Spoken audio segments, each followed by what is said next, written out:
Moving along this week on the Don't Tell Mama Sports Podcast, we got our guy Mike Zenz here joining us from Cincinnati, Ohio. We got to get a Bengals update. Oh, Bengals. A Bengals update. Bengals. We got a Chargers update a couple weeks ago from our guy Kyle Jennings.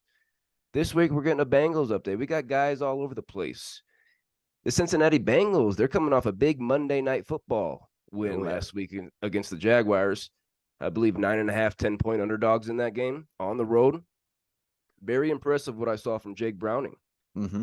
The Bengals right now, they're 6-6, sitting at 10th in the AFC. Okay, they're in the hunt, but I'm gonna start this conversation off right now. They're not making the playoffs, but I'm gonna throw it to Mike here.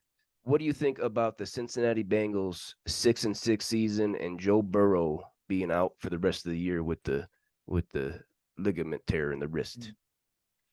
Well, as anyone can expect, I'm sure some of the pod listeners can feel it too with all the season-ending injuries to quarterbacks. You know, it's a real kick in the dick to have your franchise quarterback go out, especially someone like Joe. You know, he's the glue of the team. He's a leader.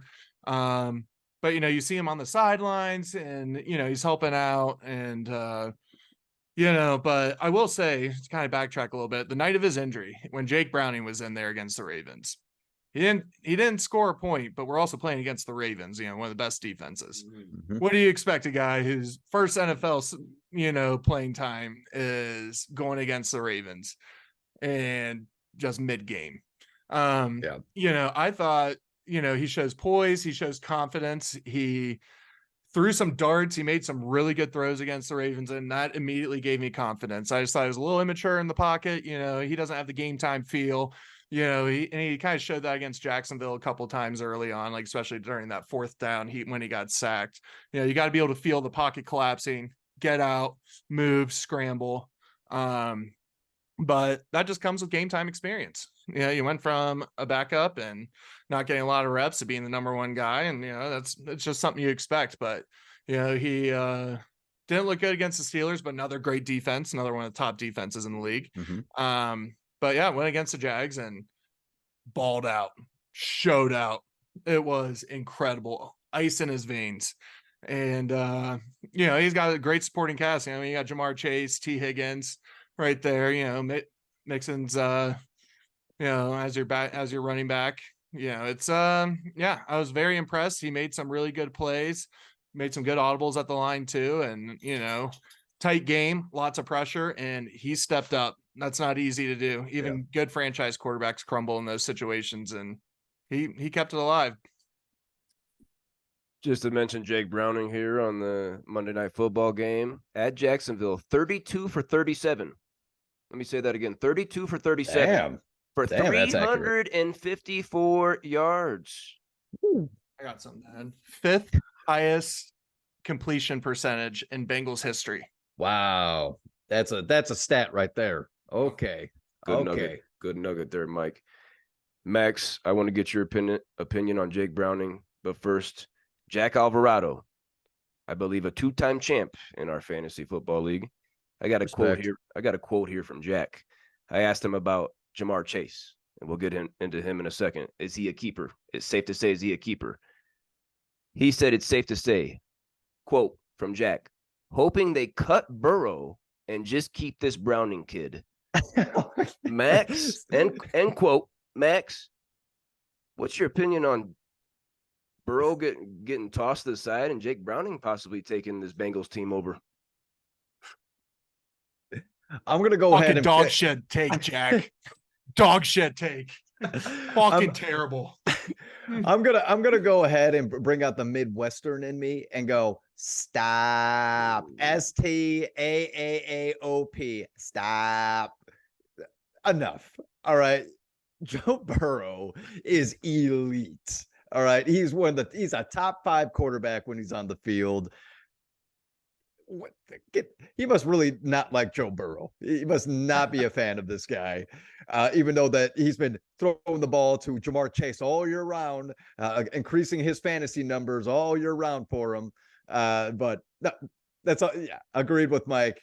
Shit take there, Jack. No way. Definitely, Mike, got your opinion on that already. Let's look at the running back position moving forward real quickly. We know Joe Mixon. He came back this season. He restructured his deal. Thought, this was a Super Bowl contending team. Not looking like that. Sorry, Joe. He's going to be a free agent this season.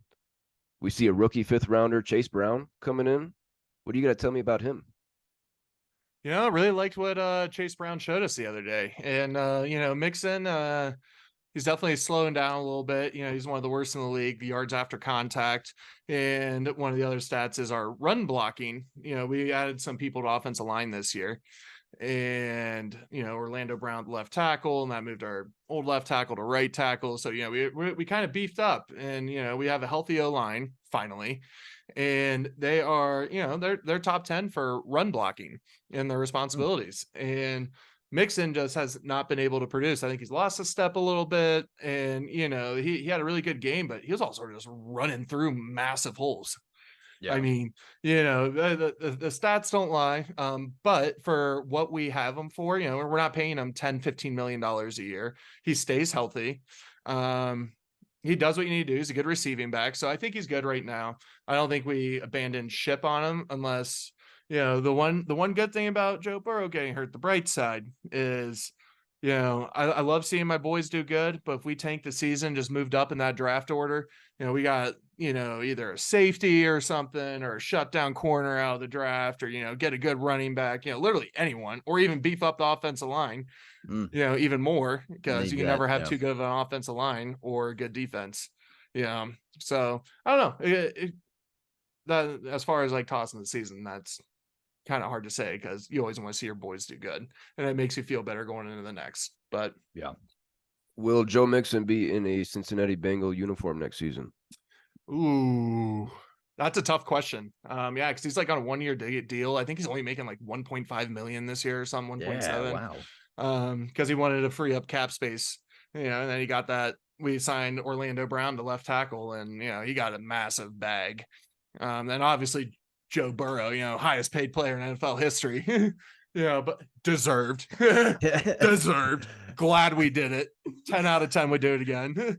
But yeah, I don't know. It'll be interesting to see. I mean, Joe Mixon loves Cincinnati. He does a lot for the community. Cincinnati loves him. Not a bad thing to say about him. Maybe besides his, right before the draft, that little incident he had at the bar. But otherwise, great guy.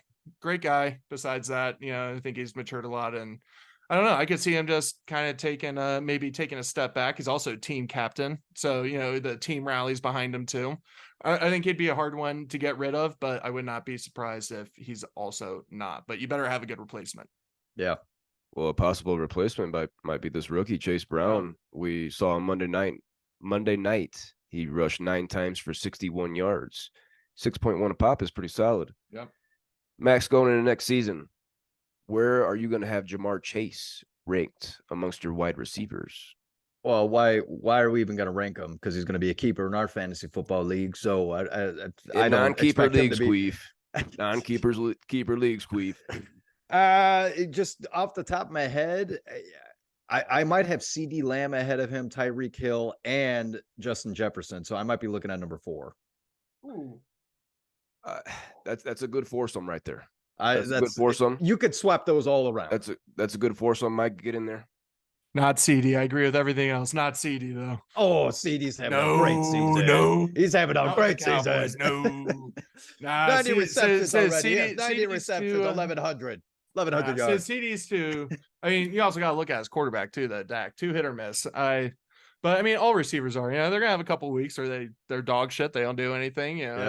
That's everyone. It's just the league. It's the NFL. Sometimes they're gonna get shut down. But yeah, I mean, Jamar and Joe Burrow, that connection, man. Whew. Yeah, he is not better than that. Since LSU, yeah, I love teammates working together, playing together again. Yep. It's amazing. Yeah, it's cool. That's a sexy foursome that you threw out there, Max. Maybe throw AJ Brown at the end of that. Yeah. Stephon Diggs possibly. I would put him 6th. Yeah, yeah. That's up there. That's up there. Move it.